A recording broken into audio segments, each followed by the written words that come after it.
The other day, Jason Rubin and I were in a Twitter conversation where somebody asked, "Was Melo a Hall of Famer?" With kind of the inference or the implication that that he's an overrated player and he shouldn't make the Hall of Fame.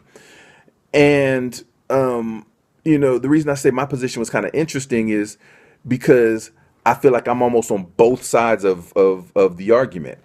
I feel like he's absolutely a 100% slam dunk deserved Hall of Famer because it's the basketball Hall of Fame. It's not the NBA Hall of Fame. And Melo's basketball resume is sick. The work he did at Syracuse, that was a heck of a season. I remember watching that. And, he was a monster. He led that team the whole year. They win the national championship. Then the work he's done in the Olympics. He's been on four different Olympic teams, got four different medals, and won three golds. So with that alone, even without the NBA career, he would have been a Hall of Famer. But then the question of whether he's overrated or not, uh, that's that's a different question, and it speaks to why he's a bit of a problem for the Knicks because there's a tendency, and I've been outspoken about this for a really long time, that players that score a lot of points, high volume scorers, are thought of as being superstars when sometimes they aren't. Sometimes their scoring isn't really making the impact that you would think it would, because the game's about more than that. And Melo is an example that I've often given. It doesn't mean necessarily that he's a selfish player, but he's a player. He's an ISO player. He's a ISO scorer. He's not someone that you really run the offense through to create offense for teammates. He's not a mega efficient scorer, and he's not a great defender. So when you put all those together, that volume scoring doesn't really translate to what you think it does.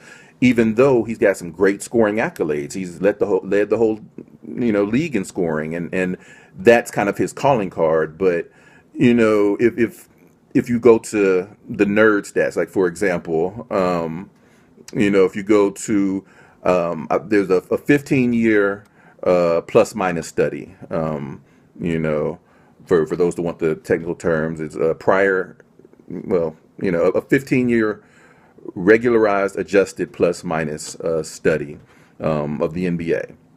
It's led by LeBron James. By the way, uh, Melo's 2003 draft mate.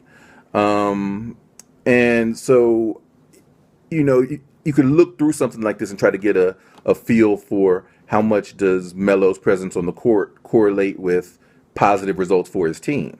Um, as I said, LeBron's at the top. All three of the other NBA stars that were on that SP appearance with Melo, and Chris Paul and Dwayne Wade, they're both top 15. James Harden, Russell Westbrook, Kobe Bryant, Paul Pierce, all top 20. All names that you would expect for the kind of high scoring perimeter player wings like Melo. But where is Melo? You got to scroll way down to find him, all the way down at number 133. And so, I mean, you have to ask yourself, even if you're not super familiar with that statistical approach, why is he so low? So let's take a look at that. Why is he so low? It turns out I recently wrote an article where it wasn't even actually about Melo. It was supposed to be for Andrew Wiggins, trying to decide what his ceiling is as a pro. The article ran on nylon calculus. And I ended up starting from a database of a good chunk of the really high scoring small forwards over the past 30 years or so. Some of you guys watching this, I know y'all won't have heard of some of the names on this list. If you see there, uh, I've got Michael Jordan and Kobe in there, even though they're twos, because the article, as I said, was about Wiggins, and those were people that he was initially compared to. But I've also got LeBron and Melo and Tracy McGrady. Go back a generation. Got Dominique Wilkins, and back further to when I was a kid, got Dr. J, Larry Bird.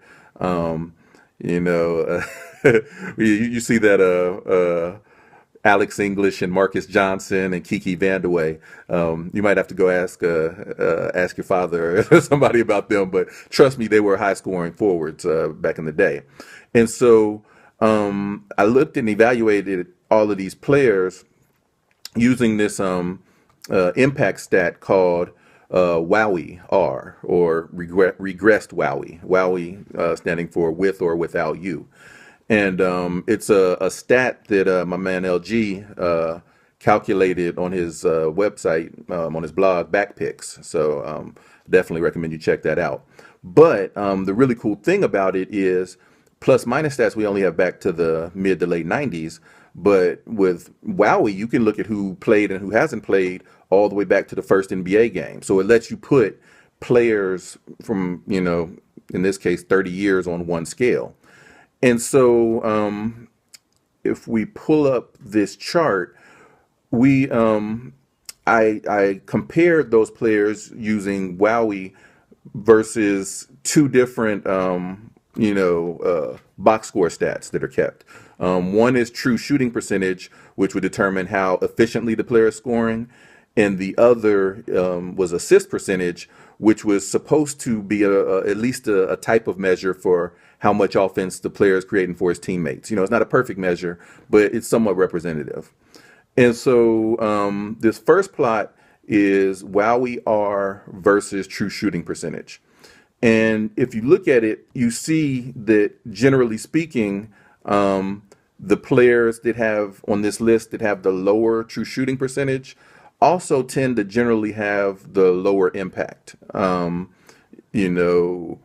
There are some exceptions, like I mentioned Kiki Vandeweghe. He's got a really high true shooting percentage. He was a really efficient scorer, high volumes and everything, but his impact is still fairly low. So it's important to note the exceptions. But generally speaking, the higher your efficiency, the higher your impact. So that's important to know. And if you look for Melo on this list, you see that he's somewhere towards the bottom. He's not particularly efficient, and his impact doesn't look particularly high on this list. So let's come down to the next figure, which is that same impact stat, but this time versus assist percentage. And this one, if you look at it, you see it works even better.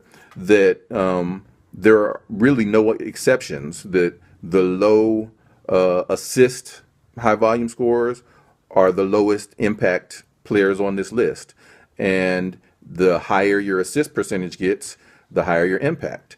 And once again, Melo is in the group of pretty low assist percentage relative to these others and a fairly low impact. And so it comes back to what I was mentioning earlier, that the problem with Melo being on this current Knicks team isn't, to me, that he's selfish. It's that the way that he plays the game is not a high impact way to play. He's a scorer. He's a professional scorer. He's a wonderful scorer, but that's pretty much what he does. He doesn't contribute a lot in either of these two ways we measured, or defensively, which will actually be in a future video as well as a future Nylon Calculus article. And because of that, his impact doesn't match his persona and his need for shots, I guess. So now you fast forward to today, you've got the Knicks with Porzingis, who looks like a superstar and should be getting all types of shots, and he can't get them because the only thing that Melo is effective at is scoring. So why would you have him on the team if he's not going to be the primary scorer? But as the primary scorer, he can't have the superstar impact that's going to get the team to the next level. And I think they're, kind of starting to realize that. So it's like, I believe Melo to be a Hall of Famer. I don't necessarily believe him to be selfish. I think he really wants to win right now. I think that's his number one priority. He wants to win, and that's a good thing.